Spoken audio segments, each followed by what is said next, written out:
What are the most essential resources that you need to get started crafting with cardboard? Well, in this video, we're going to go over a starter guide of 13 tools that will allow you to easily plan, craft, and finish or refine your cardboard creations. Number one in the planning category of tools is a design notebook or a sketchbook. You want to have blank pages, or maybe you put some graph paper, a graph paper type thing in there.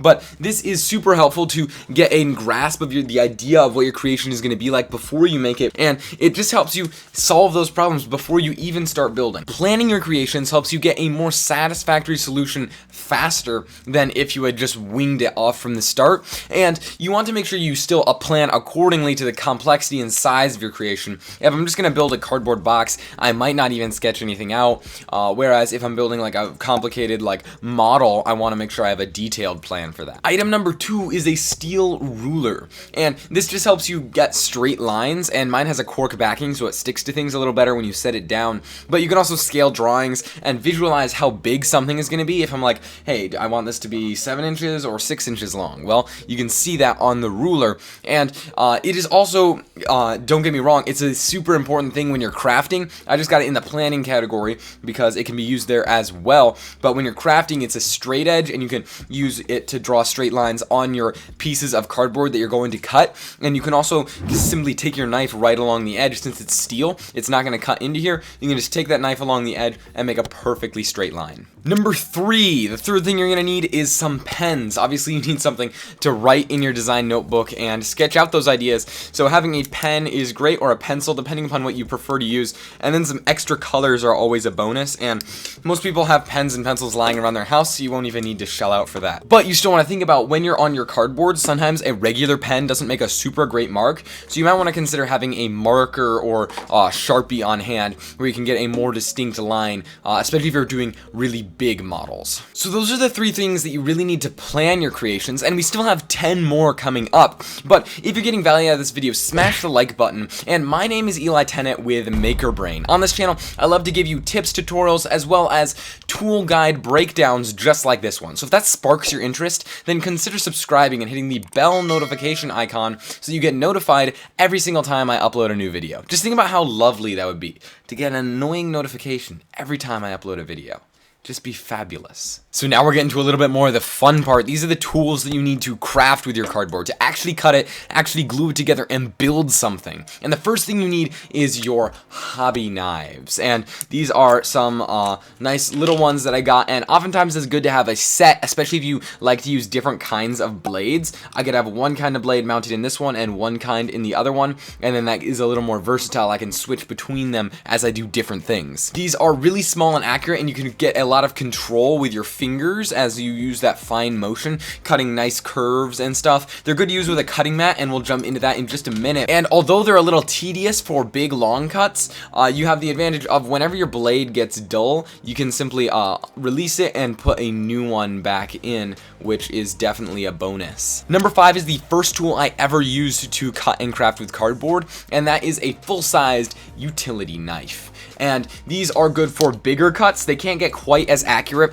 as those hobby knives. They just have a bigger blade. You can still get some pretty fine detail with them, especially since they're really pointy. They're gonna do a lot better than like a kitchen knife or a pocket knife. And they also have replaceable blades. You can also just sort of flip them around and get a fresh side to it. Plus, with a bigger knife like this, you can cut and shape heavier materials like plastic and wood and integrate those into your creation, which is a great way to level up what you're making, and I love doing that. Item number 6 is a pair of scissors, and these can just be kind of like your average scissors. You want to be pretty durable, but they're like the perfect complementary tool to a knife, because where the knife falls short, the scissors tend to do really well, and vice versa. So the scissors are like your secondary tool because they can do nice little trims off the edges of cardboard, and although they can't do big cuts very well, you get a lot more control with these, and they're a little bit safer than your knife is going to be. But now I want to pass the question off to you. What tool do you usually use to cut cardboard? Do you use your scissors or like shears or a full-size knife or a hobby knife the most? Let me know in the comments below. I'd love to hear from you. Item number 7 is a cutting mat, and these come in all different sizes,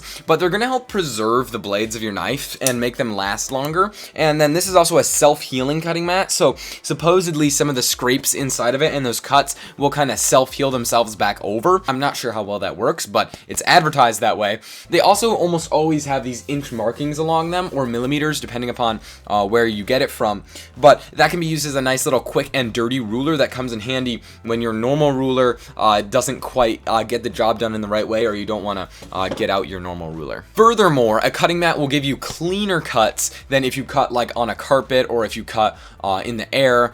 Your cutting mat is going to give you just about the cleanest cuts possible when you're using your knife. Now, you probably saw this coming, but number 8 is a hot glue gun. And if you're serious about crafting with cardboard, you're going to want to get a quality hot glue gun. And I recommend getting one that has a high-low setting, a high-low temperature on there, just so you have more control over the way the glue behaves and acts. And this one right here, I'll have them all linked up with a resource in the description below. The thing is, when you're getting a glue gun, you also want to make sure you're getting glue sticks that are compatible with it. I have a whole video you can click on right here where I talk about glue gun basics, and you can learn all about that.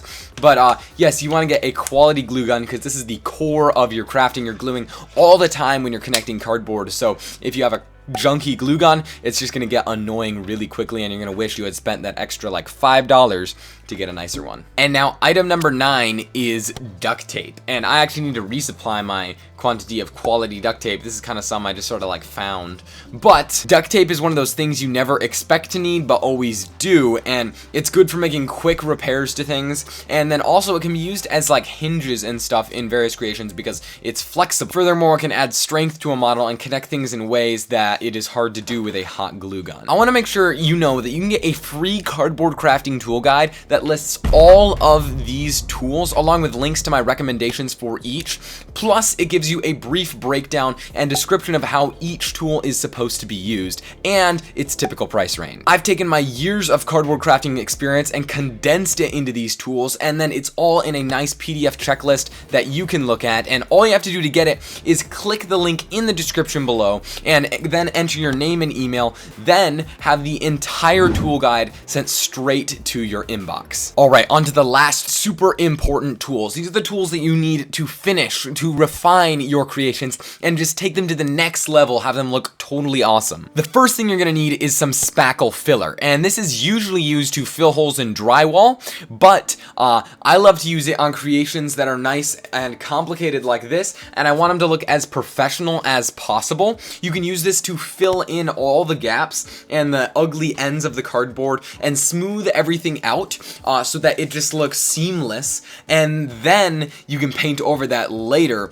But it's just a great way to make your models look way more professional and filled out instead of just looking like a cardboard craft. Number 11, the next one is spray primer, and this is just a lot easier to use than like painting primer, especially if it's a small creation that you're working on.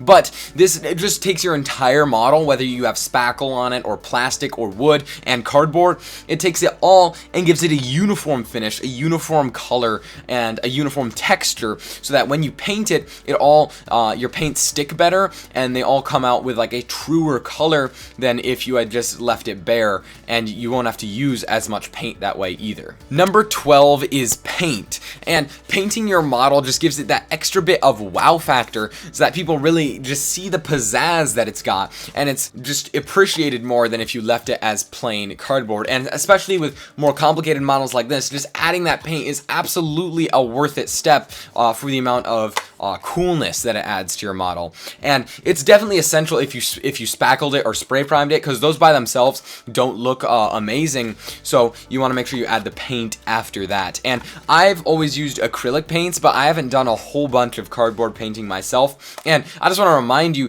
that painting, spackling, and priming, although this is your starter guide checklist that I'm giving you right now, those are not essential to cardboard crafting and creating something practical. But if you want to create something that looks professional, channel, you're definitely going to want to do those. Number 13 is a polyurethane spray. So what polyurethane does is when you spray it on, it's going to give it a uniform finish, the desired finish, whether you want it to be like a matte or a gloss or somewhere in between, but it's also going to seal the model and preserve it so that it lasts longer and it's more durable and resilient to the test of time and wear and tear. Now, I just want to remind you to click the link in the description below to get the tool guide, the PDF version of this video basically, so that you can quickly go back and reference it. Plus, it has all the links to all the tools I mentioned. Those are my recommendations, plus, you know, those price ranges and everything you need to get started crafting with cardboard. So it's really a no-brainer to go check that out.